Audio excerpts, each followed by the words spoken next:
un homme retrouvé inanimé au pied des falaises. Voilà l'intrigue d'un roman policier dont l'histoire se déroule principalement à Dieppe.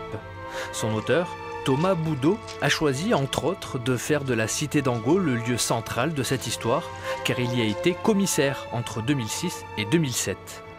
La Normandie, c'est une région qui se prête tout à fait, et notamment Dieppe en particulier, à une intrigue policière avec ses falaises qui sont vraiment majestueuses. Et puis le cadre est magnifique. Et comme j'aime aussi également tout ce qui est impressionnisme, on sait très bien que beaucoup de peintres sont venus ici poser leur chevalet. Donc les deux cumulés me donnaient envie d'écrire. Au fil de l'intrigue, le Transmanche ou encore le château-musée sont évoqués. Le commissaire Boudot s'est inspiré de ce qu'il a vécu ici. D'ailleurs, il y a des similitudes entre être écrivain et policier.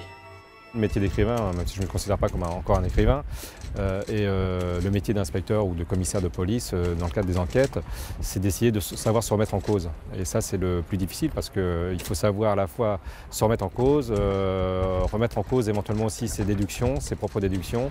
Il aura fallu 7 ans au commissaire Boudot pour écrire cet ouvrage.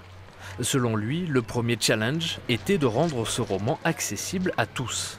Essayer de faire de sorte que l'on romance en fait même des choses qui sont au départ vraiment très techniques. Ça peut être une autopsie, ça peut être une enquête de voisinage, ça peut être des constatations sur une scène de crime. Tout en bas de la falaise est le premier roman de Thomas Boudot. Un tiers des fonds récoltés grâce aux ventes seront reversés à des associations de lutte contre les maladies génétiques.